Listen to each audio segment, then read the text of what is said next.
नमस्कार, आप देख रहे हैं वीके न्यूज। मैं हूं दिवाकर विक्रम सिंह। स्वामी प्रसाद मौर्य एक ऐसा नाम जो अब समाजवादी पार्टी को ही तहस नहस करने पर तुला हुआ है और अखिलेश को यह बात समझ में नहीं आ रही। हम ऐसा नहीं कह रहे हैं क्योंकि स्वामी प्रसाद मौर्य की जो कारस्तानी है और जिस तरीके से वो सनातन के खिलाफ दुष्प्रचार कर, सनातन के खिलाफ जहर उगल करके, अनर्गल प्रलाप करके जैसा कुछ बोल रहे हैं, उसका असर सनातन और सनातनियों पर तो पड़ ही रहा है, लेकिन समाजवादी पार्टी में रहकर समाजवादी पार्टी का जड़ किस तरीके से वो कमजोर कर रहे हैं, उसमें मट्ठा डाल रहे हैं, यह भी अब महसूस किया जाने लगा। और ये हम नहीं कह रहे हैं, बार बार आपसे कह रहे हैं, ये अब सपाइयों ने कहना शुरू कर दिया। वरिष्ठ सपा नेता और पूर्व मंत्री जो अखिलेश कैबिनेट में मंत्री रहे, आईपी सिंह ने एक ट्वीट किया है। एक्स पर उन्होंने जो कहा है उसको पहले सुनिए और उसके बाद फिर हम आगे की खबर बताएंगे कि आखिर में मौर्य किस तरीके से अपने दिमागी संतुलन को खो चुके हैं अपने राजनीतिक वजूद को बचाने के लिए। वो वजूद जो उनको कभी भाजपा ने दिया, उसको भी उन्होंने खत्म किया। सपा में एंट्री हुई और सपा में आकर के सनातन के खिलाफ जहर उगल करके वो अखिलेश के बाद सबसे प्रभावी नेता बनना चाहते हैं, लेकिन वो बन नहीं पा रहे हैं। उल्टे जिस तरीके से वो सनातन का अपमान कर रहे हैं, समाजवादी पार्टी में रहने वाले वो लोग जो सनातन को जानते हैं, समझते हैं, सनातन को फॉलो करते हैं, उनकी नजर में ऐसा जानबूझ करके स्वामी प्रसाद मौर्य कर रहे हैं। क्यों कर रहे हैं? आईपी सिंह का एक्स पर जो पोस्ट किया है उसको सुनिए। 5 साल बीजेपी में आप कैबिनेट मंत्री रहे स्वामी प्रसाद मौर्य जी, तब मां लक्ष्मी जी और भगवान गणेश जी पर आप अभद्र टिप्पणी करते हुए डरते थे। आपकी बेटी बदायूं से सांसद है, अपने को सनातनी बताती हैं, कोई पूजा पाठ नहीं छोड़ती। कम से कम आप अपने बेटी को समझा लेते। पार्टी को नुकसान पहुंचाना बंद करिए। ये आपके निजी विचार हैं, समाजवादी पार्टी से इसका दूर दूर तक मतलब नहीं। समाजवादी पार्टी सभी धर्मों का सम्मान करती है। मैनपुरी की सांसद बहन डिंपल यादव जी 5 नवंबर को बाबा केदारनाथ जी के दर्शन करके लौटी हैं। हिंदू धर्म में उनकी पूरी आस्था है और वो समाजवादी पार्टी की नेता है। ये आईपी सिंह ने एक्स पर पोस्ट किया है और ऐसा क्यों कहा कि आप अनर्गल प्रलाप बंद करिए। अब हम आपको बताते हैं, दिवाली पूजन के दिन, जिस दिन दिवाली है, उसी दिन समाजवादी पार्टी के इस नेता को एक बदमाशी सूझती है। माफ करिएगा, मुझे यह शब्द बोलना पड़ रहा है, क्योंकि अनर्गल प्रलाप में बदमाशी ही सूझती है। तब आदमी अपने विवेक को खो करके कुछ ऐसी बातें करता है या कहता है या लिखता है, वही कुछ कर रहे हैं। इन्होंने पोस्ट किया एक्स पर और अपने पत्नी का चित्र भी डाला और उनको बाकायदा स्वामी प्रसाद मौर्य जी ने टीका किया, मतलब उनको तिलक लगाया और यह कहा कि अपने पत्नी की पूजा करनी चाहिए। आज के दिन 4 हाथों वाली लक्ष्मी की पूजा करने का क्या मतलब है? एक्स पर जो कुछ पोस्ट किया था वो आप देखिए और पढ़िए। हम अपने मुंह से नहीं बताना चाहते क्योंकि सनातन पर भरोसा है, सनातन के प्रति आस्था है और मां लक्ष्मी के प्रति पूरी आस्था भाव रखते हुए मैं उनका पूजन करता हूं। कम से कम मैं तो ये कह सकता हूं और यही हर सनातनी कहेगा। लेकिन यह व्यक्ति क्या क्या अपने पोस्ट में लिखा ये आप खुद पढ़िए। खैर, इन्होंने एक बात अच्छी कही, अपने पत्नी का सम्मान करना चाहिए, लेकिन मां लक्ष्मी से तुलना भी ठीक है। लक्ष्मी घर की लक्ष्मी होती है पत्नी, लेकिन लक्ष्मी का अपमान क्यों करें? क्योंकि वो चित्र में है, मूर्तियों में है। सनातनी मूर्ति पूजा करता है, वो चित्र की पूजा करता है, क्योंकि मूर्ति प्राण प्रतिष्ठित होता है, अभिमंत्रित होता है। जिस चित्र को वो सामने अपने रखता है, जिसको कहते हैं कि फोटो पे रख के पूजा करता है, वो भी बाकायदा अभिमंत्रित होता है। ये आस्था और विश्वास का प्रश्न है। ये तो एक तरह से उन कट्टरपंथियों की भाषा हो गई जो मूर्ति पूजक कह के सनातनियों को काफिर कहते हैं।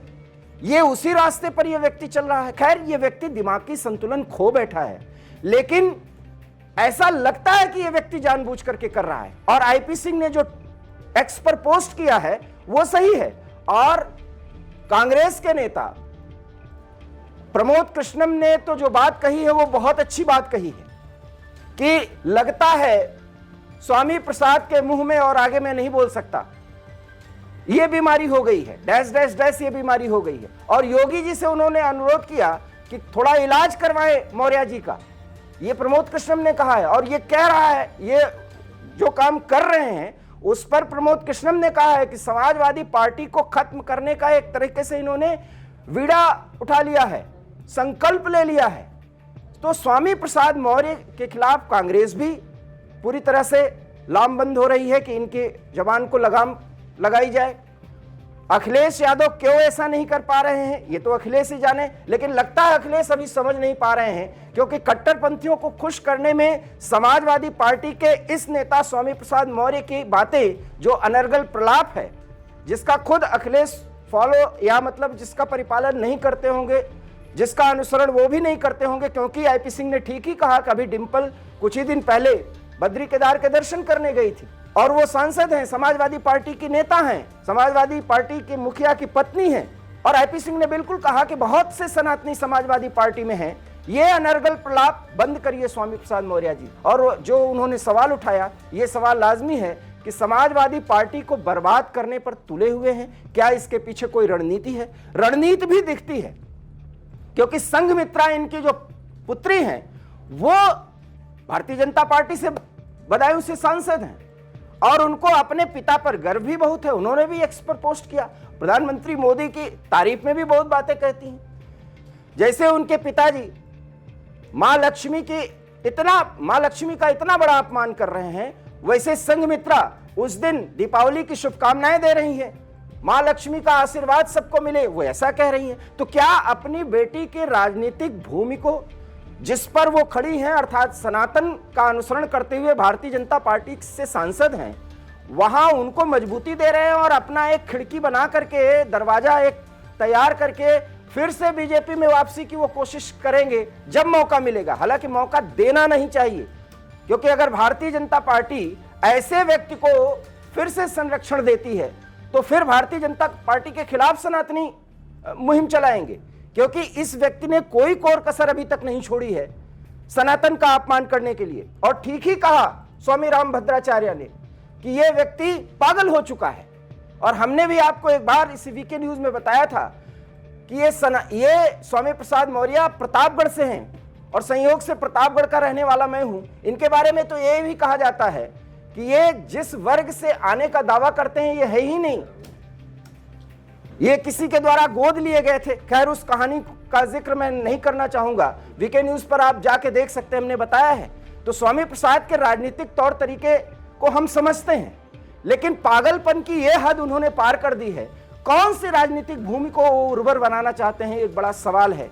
लेकिन आईपी सिंह ने जो एक्स पर पोस्ट किया है वो भी देखिए। इस व्यक्ति ने मां लक्ष्मी का कितना बड़ा अपमान किया है वो भी एक्स पर पोस्ट देखिए। और इनकी बेटी मां लक्ष्मी का आशीर्वाद ले रही हैं और सबको शुभकामनाएं दे रही हैं, दिवाली की शुभकामनाएं दे रही हैं, सनातनी बताने की कोशिश कर रही हैं। ये भी एक ही घर में एक लक्ष्मी का अपमान करे, सनातनियों को पूरी तरीके से पीड़ित करे, उसे दुखी करे और उसकी बेटी इस तरह का एक्स पर पोस्ट करे। ये राजनीति है क्या? बहरहाल इस राजनीति में जो भी दिखता है कि ये समाजवादी पार्टी को खत्म करना चाहते हैं, जैसा कि आप आईपी सिंह ने आरोप लगाया है और इनसे कहा है कि आप ये अनर्गल प्रलाप बंद करिए। हो सकता है कि समाजवादी पार्टी में इनके खिलाफ अब सो कॉज नोटिस जारी कर दिया जाए। और अगर अखिलेश ऐसा नहीं कर रहे हैं तो इनकी भी मुश्किलें समझनी चाहिए। या हो सकता है कि इनके माध्यम से, जैसा कि मैंने पहले कहा, वो कट्टरपंथियों को कुछ ज्यादा ही खुश करना चाह रहे हैं। इसका उनको परिणाम देखना होगा और ये मिलेगा। और आने वाले 2024 के चुनाव में अगर स्वामी प्रसाद मौर्य का अनर्गल प्रलाप इसी तरीके से चलता रहा तो उसकी सजा समाजवादी पार्टी को मिलेगी। लेकिन इतना जरूर है कि ये अनर्गल प्रलाप इस व्यक्ति का कब बंद होगा, इसकी मुहिम क्या है, और इनकी बेटी जो भारतीय जनता पार्टी से सांसद है वो सनातनी होने का दावा करती हैं और उसी तरह का एक्स पर पोस्ट करती हैं। एक लक्ष्मी का अपमान कर रहा है, दूसरा लक्ष्मी की पूजा कर रही है। आखिर में यह माजरा क्या है? माजरा जो भी है आईपी सिंह के एक्स पर किए गए पोस्ट से पता चल जाता है। हमारी ये खबर आपको कैसी लगी, अपनी प्रतिक्रिया दीजिए। देखते रहिए वीके न्यूज। नमस्कार। वीके न्यूज, राष्ट्र के नाम।